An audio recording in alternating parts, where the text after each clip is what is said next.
Hello and welcome everyone the online गुरु में मैं सुनील शर्मा आप सभी का स्वागत करता हूं। आज के ये सेशन उन सभी एस्पिरेंट्स के लिए खास है जो सैनिक school entrance exam, RIMC entrance exam, चाहे आरएमएस एंट्रेंस एग्जाम्स की प्रिपरेशन कर रहे हैं। उनके पेपर्स में जीके के अंदर करंट अफेयर्स पूछे जाते हैं। तो ऐसे सभी एंट्रेंस एग्जाम्स जिनकी आप प्रिपरेशन कर रहे हैं जहां करंट अफेयर्स पूछा जाता है, ये सेशन उन सभी के लिए हेल्पफुल होगा।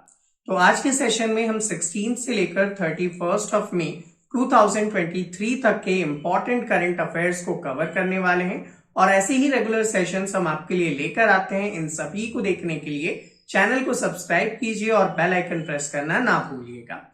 तो आज का सेशन शुरू करने से पहले आप सभी को इन्फॉर्म करना चाहूंगा, हमारी तरफ से आरआईएमसी, आरएमएस, ऑल इंडिया सैनिक school entrance exam, Jawahar Navodaya Vidyalaya जैसे एंट्रेंस एग्जाम्स के लिए ऑनलाइन क्लासेस भी प्रोवाइड की जाती है।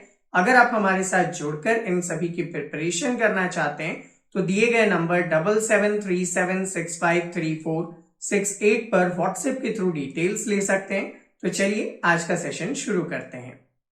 सबसे पहले सबसे इंपॉर्टेंट न्यूज को कवर करेंगे। जैसा कि आप सभी जानते हैं, प्राइम मिनिस्टर नरेंद्र मोदी ने 28 ऑफ मई के दिन इंडिया के नए पार्लियामेंट बिल्डिंग का इनॉग्रेशन कर दिया। अब इसी के साथ साथ इस पार्लियामेंट बिल्डिंग से रिलेटेड कुछ चीजें आपको याद रखनी है। पहला, इसका इंटीरियर डिजाइन जो कि अपने आप में बेहद खास है, जैसे कि आप यहाँ पे इमेज में भी देख पा रहे हैं। तो राज्यसभा, जिसे आप अपर हाउस कहते हैं, उसका जो पूरा का पूरा मॉडल है वो नेशनल फ्लावर लोटस के ऊपर बेस्ड है। सेम एज जो लोकसभा है, जिसे आप लोअर हाउस कहते हैं, इसका पूरा मॉडल पीकॉक जो कि इंडियन नेशनल बर्ड है उसके ऊपर बेस्ड यहाँ पे बनाया गया है। इसी के साथ साथ आपने देखा होगा कि नरेंद्र मोदी जी ने यहाँ पे एक सिग्निफिकेंट स्पॉट पे जो सेनेगल है या सेनेगल भी आप कह सकते हैं, उसे यहाँ पे, जिसे राजदंड भी हिंदी में कहा जा रहा है, उसे यहाँ पे स्थापित किया गया है। तो राजदंड जो सेंगल है वो तमिल वर्ड सेम्मई से आता है, जिसका मतलब होता है the power and the authority. जो कि आप सभी जानते हैं इंडिया की जो पावर है वो कहां पे है, हमारे पार्लियामेंट में है। तो वहां पे इसे स्टैब्लिश किया गया है। अब आपसे ये क्वेश्चन पूछा जा सकता है कि इस सेंगल को बनाया किसने है। तो इसे बनाने का काम किया है चेन्नई के एक ज्वेलर ने, जिनका नाम है विमुद्दी बंगारू चेट्टी। विमुद्दी बंगारू चेट्टी ने इस सेंगल को बनाने का काम किया है। और इस सेंगल के ऊपर टॉप पे अगर आपने देखा हो तो आपने देखा होगा कि उसके टॉप पे एक नंदी स्टैब्लिश्ड है, जो यहाँ पे पीस एंड हार्मोनी को यहाँ पे डिपेक्ट कर रहे होते हैं। तो सेंगल से रिलेटेड कुछ हिस्ट्री भी आपको पता होनी चाहिए। जैसे ये 5 फुट का लॉन्ग है, यहाँ पे बुल बनाया गया है जो कि न्याय को प्रेजेंट कर रहा होता है। साथ ही साथ आप ये भी याद रखेंगे कि लॉर्ड माउंटबेटन ने जब इंडिया को फ्री किया जा रहा था, इंडिपेंडेंस मिल रही थी, उस टाइम पे पूछा था कि आप किसे अपने एज अ पावर के रूप में देखेंगे। तो चक्रवर्ती राजा गोपालाचारी ने यहाँ पे ये डिक्लेयर किया था कि हमें सेंगल का यूज करना चाहिए। अब मैं आपसे एक क्वेश्चन पूछता हूं, चक्रवर्ती राजगोपालाचारी कैसे इंपॉर्टेंट है आपके लिए, नीचे कमेंट सेक्शन में कमेंट करके बताइएगा। अगली न्यूज पे आते हैं। प्राइम मिनिस्टर नरेंद्र मोदी को अपने हाईएस्ट वर्क के लिए हाईएस्ट ऑनर दिया है कुछ कंट्रीज ने। पहले भी उन ऑनर्स को आप पढ़ चुके हैं, अभी आपको याद रखना है फिजी एंड पापुआ न्यू गिनी के बारे में। फिजी ने अपना हाईएस्ट अवार्ड, जिसे कहा जाता है companion of the order of Fiji, ये अवार्ड प्रेजेंट किया फिजी के प्राइम मिनिस्टर स्टीवानी रबुका ने Indian prime minister Shri Narendra Modi ji को। साथ ही साथ जो सेकंड कंट्री है पापुआ न्यू गिनी, उनकी तरफ से प्राइम मिनिस्टर नरेंद्र मोदी को companion of the order of Logohu present किया गया। और ये दोनों ही प्राइज उनके यहाँ के हाईएस्ट सिविलियन ऑर्डर के रूप में जाने जाते हैं। जैसे कि आपको पता ही होगा कि इंडिया में हाईएस्ट सिविलियन ऑर्डर क्या है। तो कमेंट करके बताएं इंडिया का हाईएस्ट सिविलियन ऑर्डर या हाईएस्ट सिविलियन अवार्ड किसे कहते हैं। अगली न्यूज आती है जॉर्जी गॉस्पोडिनोव के बारे में। ग्योर्गी गॉस्पोडिनोव जो हैं वो फर्स्ट बुल्गारियन पर्सन बन गए हैं जिन्हें इंटरनेशनल बुकर प्राइज यहाँ पे अवेलेबल करवाया गया। इनके कुछ नॉवेल्स हैं जो बहुत ज्यादा चर्चा में हैं, जैसे द टाइम शेल्टर, ये आप याद रखेंगे। इसी के साथ साथ एक नॉवेल है द फिजिक्स ऑफ सॉरो, जिनके थ्रू ये ह्यूमन इमोशंस को डिपिक्ट करने का काम करते हैं और उसी वजह से इन्हें क्या दिया गया है, इंटरनेशनल बुकर प्राइज दिया गया है, जो अपने आप में बहुत बड़ा प्राइज है और आपके एग्जाम्स में मल्टीपल टाइम्स आता है। अगली न्यूज की बात करेंगे हमारे सुपर कंप्यूटर की, जिसका नाम है ऐरावत। वर्ल्ड वाइड एक लिस्ट इशू की गई सुपर कंप्यूटर्स की, टॉप 500 ग्लोबल सुपर कंप्यूटिंग। उस लिस्ट के अंदर इंडिया का ऐरावत, जो कि आर्टिफिशियल इंटेलिजेंस पे बेस्ड एक सुपर कंप्यूटर है, इसने 75th पोजीशन हासिल की है और ये लगातार 61st लिस्ट थी जिसके अंदर इंडिया ने ये रैंक हासिल किया है। अब इंपॉर्टेंट क्या हो सकता है कि ऐरावत को डेवलप करने का काम किसने किया, तो आप सभी जानते हैं मेती के बारे में, जिसको ministry of information and technology कहा जाता है। इसी के साथ साथ पुणे में एक इंस्टीट्यूशन है जिसका नाम है CDAC, तो इनकी तरफ से इसे बनाने का काम किया गया है। नेक्स्ट न्यूज, आरबीआई ने क्या किया, विड्रॉ कर लिए हैं 2000 के bank note from the circulation. इसका मतलब क्या है, आरबीआई अब नए 2000 के नोट पब्लिश नहीं करेगा, प्रिंट नहीं करेगा, और साथ ही साथ आरबीआई ये कोशिश करेगा कि मार्केट से जो 2000 के नोट हैं वो विड्रॉ कर लिए जाए। अब विड्रॉ करने के लिए आरबीआई ने 30 सितंबर तक का आपको एक डेडलाइन दिया है कि आप 30 सितंबर तक बैंक में जाकर क्या कर सकते हैं, इन नोट्स को डिपॉजिट करवा सकते हैं। तो इसका मतलब 2000 के नोट बंद नहीं हुए हैं, जैसे 500 और 1000 के नोट पहले बंद किए गए थे, वैसे इन नोटों को बंद नहीं किया गया है। ये अभी भी लीगल टेंडर रहेंगे, लेकिन आरबीआई की कोशिश ये है कि इनका ऑब्जेक्टिव पूरा हो चुका है, तो अब आप इन्हें बैंक में डिपॉजिट करें और इक्विवेलेंट अमाउंट 500 या फिर अदर डिनोमिनेशंस में ले सकते हैं। अगली न्यूज आती है टर्की से। तो टर्की के तैयपी अर्दोगान, रिकैप, तैयपी अर्दोगान जो है वो वहां के इलेक्शंस को जीत चुके हैं। तो याद रखेंगे, टर्की से अर्दोगान जो है वो यहाँ के इलेक्शन जीत चुके हैं और अब 2028 तक यहाँ के हेड ऑफ द स्टेट्स बने रहेंगे।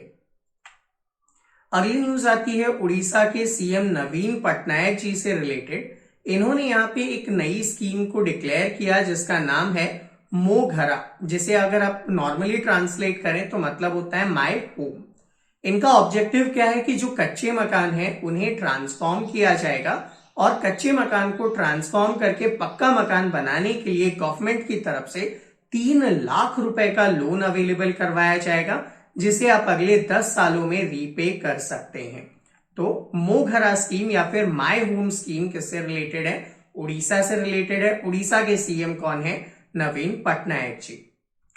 अगली न्यूज आती है उड़ीसा से ही रिलेटेड। नवीन पटनायक जी ने Konark heritage area development plan को मंजूरी दे दी है। ये प्लान क्या करने वाला है, तो इस प्लान के थ्रू 209 करोड़ रुपीस इन्वेस्ट किए जाएंगे ताकि वहां पे इंफ्रास्ट्रक्चर को डेवलप किया जा सके, टेम्पल्स को और आसपास के लोकेलिटी को डेवलप किया जा सके। आपसे एक क्वेश्चन पूछना चाहूंगा कि कोणार्क का जो सन टेम्पल है उसे किस नाम से बोला जाता है। साथ ही साथ इसके अलावा इंडिया में 2 और सन टेम्पल अवेलेबल हैं, उनके भी नाम आप नीचे कमेंट सेक्शन में कमेंट करके बताएं। अगली न्यूज आती है इंडियन नेवी से रिलेटेड। इंडियन नेवी ने अपना छठा सबमरीन, जो कि कालवेरी क्लास का सबमरीन है, प्रोजेक्ट 75 के थ्रू इंडियन गवर्नमेंट इसे बनवा रही है, उसे ट्रायल के लिए लॉन्च कर दिया। इस सबमरीन का नाम है वागशीर। ठीक है, वागशीर इस सबमरीन का नाम है। इसे ऑलरेडी 2022 में बना लिया गया था एंड अब उसे एक्चुअल में ट्रायल के लिए इनॉग्रेट किया गया है। बनाने का काम किसने किया, मैजगॉन्ग डॉक लिमिटेड की तरफ से, मैजगॉन्ग डॉक शिप बिल्डर्स लिमिटेड की तरफ से इसे बनाया गया है। और इसका जो नाम है वागशीर, वो कैसे लिया गया, तो सैंड फिश से लिया गया है, जो कि इंडियन ओशन में पाए जाते हैं और ये सैंड फिश बहुत ही डेडली अटैक्स के लिए जाने जाते हैं। अगली न्यूज आती है 76th वर्ल्ड हेरिटेज असेंबली से रिलेटेड। तो वर्ल्ड हेल्थ असेंबली जो था वो यहाँ पे 21 से लेकर 30 मई तक स्विट्जरलैंड के जेनेवा में ऑर्गेनाइज किया गया था। अब चूंकि नाम ही है वर्ल्ड हेल्थ असेंबली, तो वर्ल्ड वाइड डिजीज को कंट्रोल करने, हेल्थ को बढ़ावा देने से रिलेटेड जो डिस्कशंस है वो यहाँ पे किए गए थे। इंडिया को रिप्रेजेंट करने के लिए हमारे हेल्थ मिनिस्टर मनसुख मंडाविया जी ने यहाँ पे पार्टिसिपेट किया था। और आपको याद रखना है कि WHO के इस मीटिंग का थीम क्या था। तो थीम था WHO Act 75 saving lives driving health for all, इसकी थीम रखी गई थी। नेक्स्ट न्यूज आता है प्रवीण कुमार श्रीवास्तव से रिलेटेड। ये जो है सेंट्रल विजिलेंस कमिश्नर के रूप में अपॉइंट किए गए हैं। यहाँ पे आपको ये पता होना चाहिए कि सेंट्रल विजिलेंस कमिश्नर का काम क्या होता है। तो आप सभी जानते हैं कि इंडियन गवर्नमेंट आपके लिए बहुत सारे प्रोजेक्ट चलाती है, बहुत सारे काम करती है।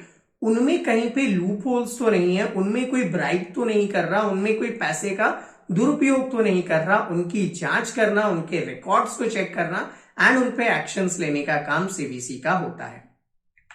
अगली न्यूज आती है सिद्धारमैया, जो कि कर्नाटका के नेक्स्ट सीएम के रूप में अपॉइंट हो चुके हैं। कर्नाटका में रिसेंटली इलेक्शंस हुआ था और इंडियन नेशनल कांग्रेस इस इलेक्शंस को जीत चुकी है और उनकी तरफ से सिद्धारमैया जी को कर्नाटका का नेक्स्ट सीएम बनाया गया है और साथ ही साथ DK शिव कुमार को डेप्यूटी सीएम बनाया गया है। नेक्स्ट न्यूज आती है G7 समिट से रिलेटेड। G7 का मतलब है ग्रुप ऑफ सेवेंस, जिसके अंदर कुछ नेशंस आते हैं जैसे कि Canada, France, Germany, Italy, Japan, United kingdom और यूनाइटेड स्टेट्स। ये 7 नेशंस का एक ग्रुप है जिसे G7 कहा जाता है। ये लोग अपना मीटिंग करते हैं ताकि डेवलपमेंट से रिलेटेड चीजों पे डिस्कशन किया जा सके।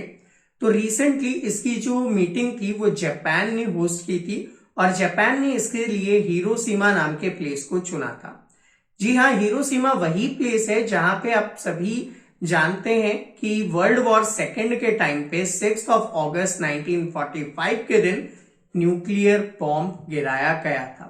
ये वही हिरोशिमा और नागासाकी का हिरोशिमा है जहां पे न्यूक्लियर बॉम्ब गिराया गया था और लगभग 1 से 2 लाख लोगों की यहाँ पे डेथ हुई थी उस बॉम्ब की वजह से। और यही वो रीजन था जिस वजह से सेकेंड वर्ल्ड वॉर का एंड हुआ था।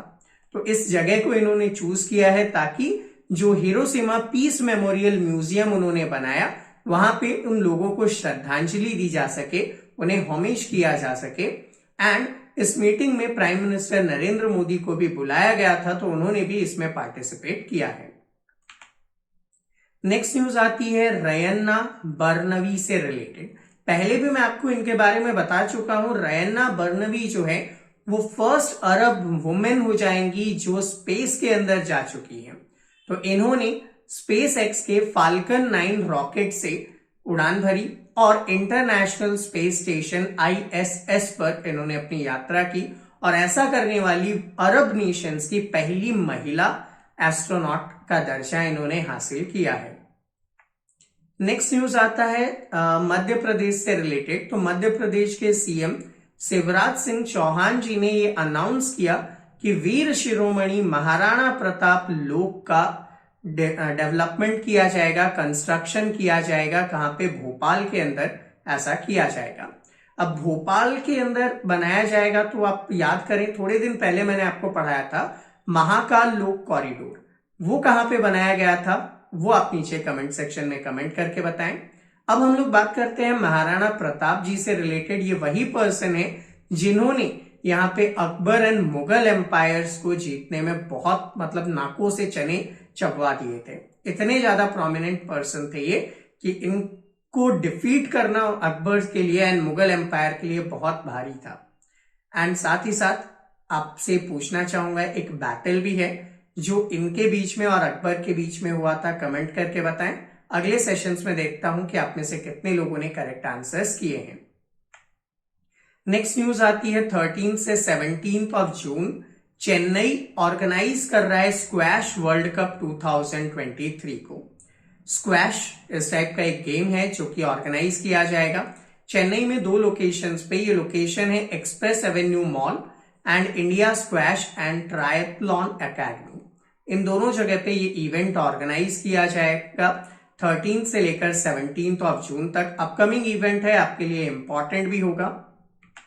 नेक्स्ट न्यूज आती है N चंद्रशेखरन से रिलेटेड, जो कि चेयरमैन है टाटा ग्रुप्स के। टाटा ग्रुप्स जिनके बहुत सारे बिजनेसेस हैं, जिनमें से अपने टाटा सॉल्ट, टाटा टी जैसे बहुत सारी चीजें, Tata iron and steel companies and all आपने सुना होगा। तो उनके चेयरपर्सन है एन चंद्रशेखरन, और इन्हें recently cavalier de legion de honour award दिया गया, जो कि फ्रांस का हाईएस्ट सिविलियन ऑर्डर है, फ्रांस का हाईएस्ट सिविलियन अवार्ड है। नेक्स्ट न्यूज आती है आर्कियोलॉजिकल सर्वे ऑफ इंडिया से related.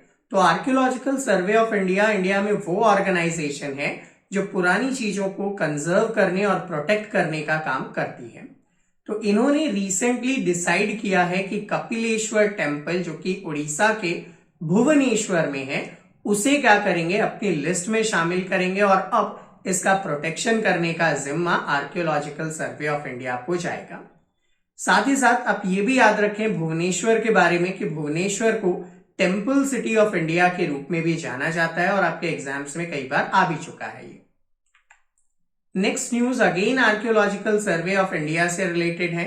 Archaeological Survey of India ने अभी स्टडी की तुंगनाथ टेम्पल से रिलेटेड, जो रुद्रप्रयाग डिस्ट्रिक्ट में है, गढ़वाल पार्ट ऑफ हिमालय में।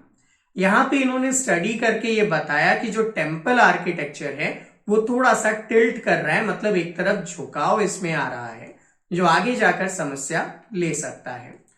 तुंगनाथ टेम्पल के बारे में इंपॉर्टेंट क्या है, ये वर्ल्ड का हाईएस्ट शिव टेम्पल के रूप में जाना जाता है। वर्ल्ड का इकलौता ऐसा हाईएस्ट शिव टेम्पल है जहां पे लोग आते हैं पूजा करने के लिए। नेक्स्ट न्यूज इंडियन आर्मी से। इंडियन आर्मी के गजराज क्रॉप्स की तरफ से डिजास्टर मैनेजमेंट से रिलेटेड ग्रुप्स के साथ मिलकर एक जॉइंट एक्सरसाइज किया गया, जिसका नाम रखा गया एक्सरसाइज जल राहत। जल राहत का मेन मोटिव क्या था, जब कभी भी कोई डिजास्टर होता है तो उस टाइम पे लोगों को प्रोटेक्ट कैसे करना है, उन्हें बचाना कैसे है, उससे रिलेटेड यहाँ पे इन लोगों ने क्या की है, प्रैक्टिस की है। तो कहां पे किया है, तो ये देख लीजिएगा, हगरोमा ब्रिज जो कि मानस रिवर पे है असम में, वहां पे इन्होंने ये एक्सरसाइज कंडक्ट किया है। नेक्स्ट न्यूज आती है बायलैटरल एक्सरसाइज से रिलेटेड, जहां पे इंडिया और इंडोनेशिया की नेवी मिलकर एक एक्सरसाइज कर रही है, और उस एक्सरसाइज का नाम रखा गया है समुद्र शक्ति 2023। तो समुद्र शक्ति एक्सरसाइज यहाँ पे किया जा रहा है। कहां किया जा रहा है, तो इंडोनेशिया के अंदर ये एक्सरसाइज कंडक्ट किया जा रहा है, और इंडिया से इसमें पार्टिसिपेट करने के लिए INS कावरत्ती को इंडोनेशिया भेजा गया था। सो स्टूडेंट, ये था हमारा आज का सेशन। आई होप आप सभी को इजीली समझ में आया हो। फिर भी अगर कोई डाउट या कोई क्वेरी है तो आप नीचे कमेंट सेक्शन में कमेंट कर सकते हैं। विद इन 24 आवर्स आपके सभी डाउट, सभी क्वेरीज को रिजॉल्व किया जाएगा। और अगर ये सेशन आपके लिए हेल्पफुल है तो इन्हें लाइक करना ना भूलिएगा। एक थम्स अप हमारे लिए बहुत ज्यादा मोटिवेटिंग होता है। साथ ही साथ ऐसे ही अपकमिंग सेशंस अगर आप देखना चाहते हैं तो चैनल को सब्सक्राइब कर लीजिएगा, और इसके साथ साथ जो बेल आइकन है उसे प्रेस कर दीजिएगा, ताकि अपकमिंग नोटिफिकेशंस आपको टाइमली मिल सके। और लोगों के साथ इस वीडियो को ज्यादा से ज्यादा शेयर करें, क्योंकि नॉलेज बढ़ती है कब, जब आप उसे शेयर करते हैं। तो मिलते हैं आपसे अगले सेशन में, तब तक के लिए जय हिंद।